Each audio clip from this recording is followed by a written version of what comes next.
Good morning. I hope that you all are well and warm. I'm sure we all missed being together today, but hopefully this digital time together can contribute to your edification on this Lord's Day. Have you ever run into an old friend or acquaintance you haven't seen for years? You approach them and begin to reminisce about the past. Talk about old memories and experiences that you shared.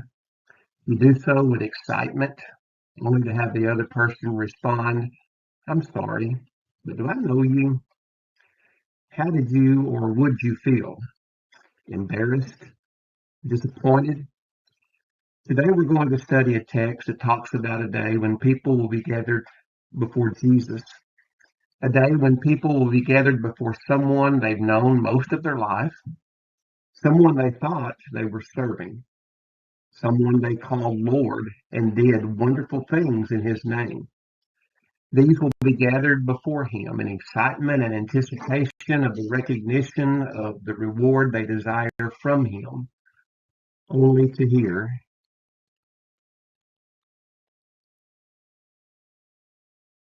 "I never knew you." Our text is Matthew 7, verses 21 to 23. This is a very disconcerting reading. "Not everyone who says to me, 'Lord, Lord,' shall enter the kingdom of heaven, but he who does the will of my Father in heaven. Many will say to me in that day, 'Lord, Lord, have we not prophesied in your name, cast out demons in your name, and done many wonders in your name?' And then I will declare to them, 'I never knew you. Depart from me, you who practice lawlessness.'" We want to examine these words of Jesus and understand exactly what is going on. How can a person who calls Jesus Lord and does notable works in his name be someone the Lord does not know? It's vital that we know not only that this will happen, but why it will happen, so we can be wise to not have this be the end we experience when the Lord returns. So, what is the issue? Many who comment on this passage make the point that these people were trusting in their own works. And because we are not saved by our works, their trust was misplaced. In support of this, John 6:40 may be cited. "And this is the will of him who sent me, that everyone who sees the Son and believes in him may have everlasting life, and I will raise him up at the last day." Since the will of the Father is that those who believe in Jesus will have everlasting life, to do his will is simply to believe or trust in Jesus.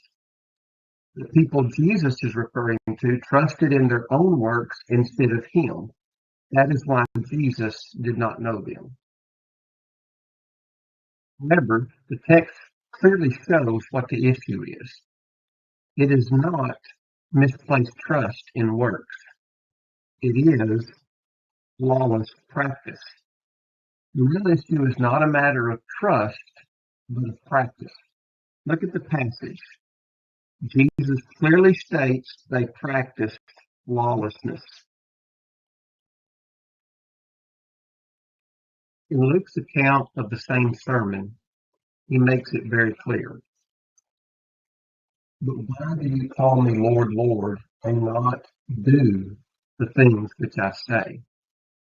It was what they were doing or not doing that was the matter. Therefore, when we are considering ourselves in the light of this teaching, we should give attention to what we are doing or not doing, to examine our practice. There are two other teachings of Jesus where he responds to the cry, "Lord, Lord," by saying, "I never knew you."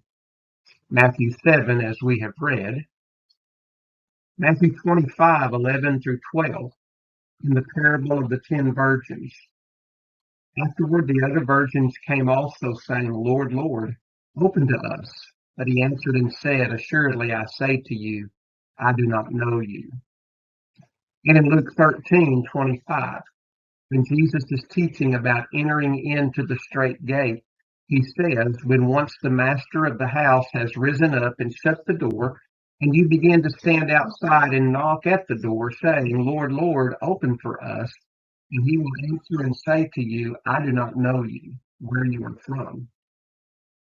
We want to point out that the word know in these texts go beyond a simple perception of or knowledge of someone. It denotes relationship. When Jesus says, I never knew you, he is saying, I never had a relationship with you. Think about it. These people thought they had a relationship, but Jesus did not think he had a relationship with them. That brings us to an important point. While we should be concerned as to if we have a relationship with Jesus, of greater concern should be, does Jesus have a relationship with me? How can we know? The first question should be, what is the nature of the relationship in this text? That's easy to see. If they and we are calling him Lord, Lord, the nature of the relationship is Lord disciple. It's not buddy buddy or friend friend. It is servant Lord.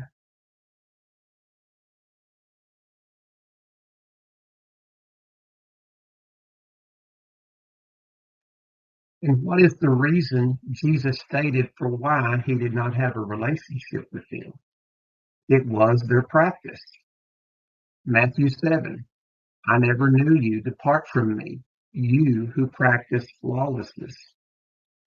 Matthew 25, 11 through 12, Lord, Lord, open to us. But he answered and said, assuredly, I say to you, I do not know you.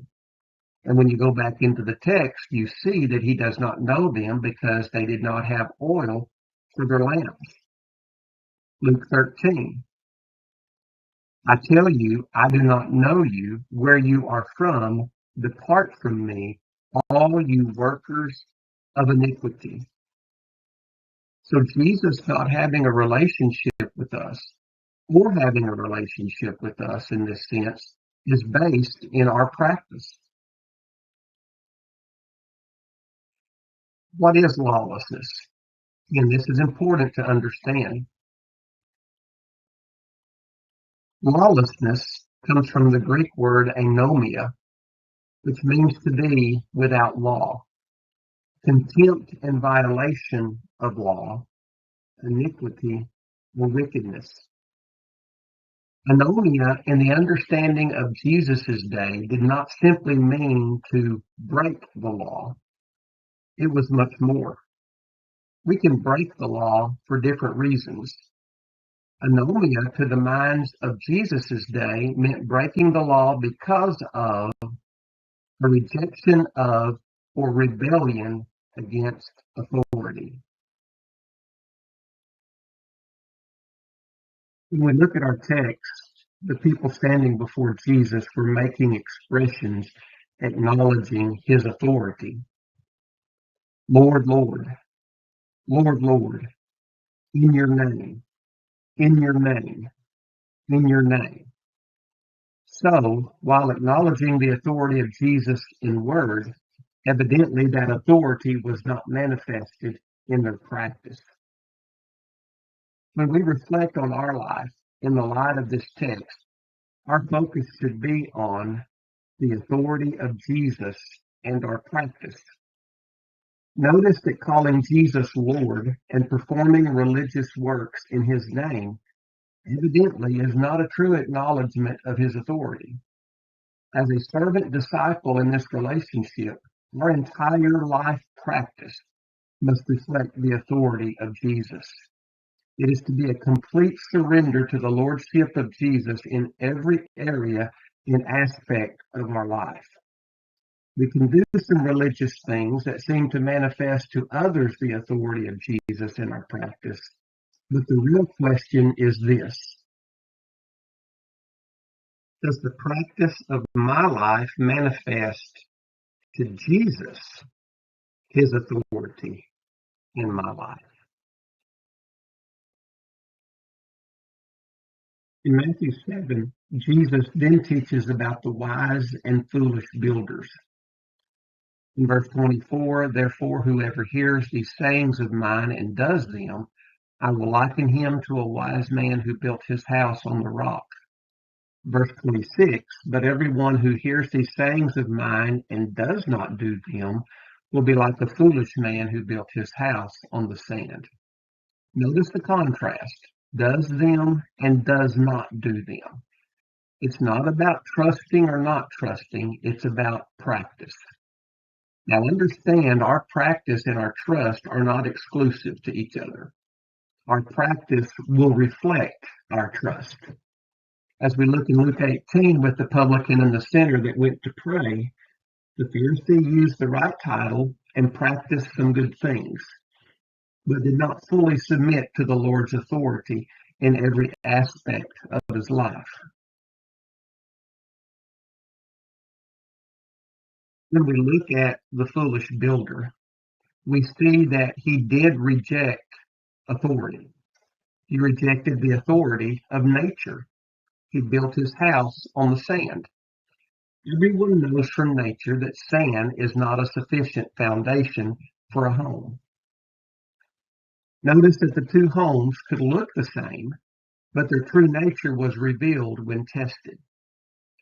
People who call Jesus Lord, Lord, and do some good works in his name may not look much different to us than those who truly submit to the authority of Jesus in their life practice. But there's coming a day when the true nature of everyone's relationship will be revealed. Finally, Paul says in 2 Timothy 2:19, nevertheless, the solid foundation of God stands, having this seal. The Lord knows those who are his, and let everyone who names the name of Christ depart from iniquity. The Lord knows. The Lord knows. And who does the Lord know? Those who depart from iniquity. Iniquity in this passage means unrighteousness of heart and life. To depart from iniquity means we are righteous in heart and life. That is who Jesus knows. That is who he has a relationship with.